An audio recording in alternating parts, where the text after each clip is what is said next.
Hi betting experts, on Tuesday the 7th of September we're off down to Sussex to Goodwood on Tuesday.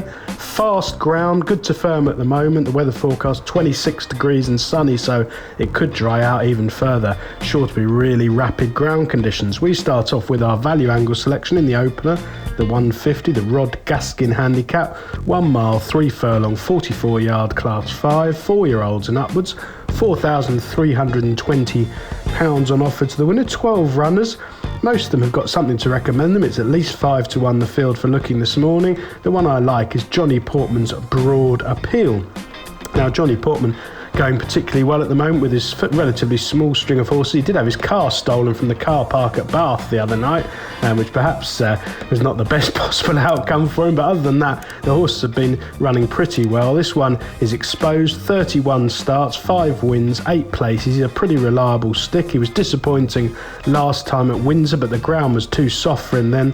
His previous efforts suggested he was coming right. He ran really well on decent ground at Windsor, 1 start back over a mile 2 and finishing third behind Glen Esk, just touched off there in a bunch finish under Rob Hornby. As a result of a lesser effort last time out, he now features on a mark of just 69. He's had a 30-day break. I think this slightly longer trip and the key is the fast ground should suit him. If you look back through his form, he was competitive from marks in the 70s last season on fast ground over this kind of trip, and I think he's just been running himself fit. He was off for 310 days between July 2020 and May 2021, so perhaps he'd had the odd issue or two, but he's well capable of this kind of mark, and pleasingly, he's run well at Goodwood before, which is always important over these undulations. For our nap of the day, we go to the 225. This is the South Downs Water EBF Fillies Novice Stakes, a 7 furlong class 4, 2-year-olds only, 10 runners, best part of £6,000 on offer to the winner. I rather doubt that any of the bottom 4 have got an earthly first time out.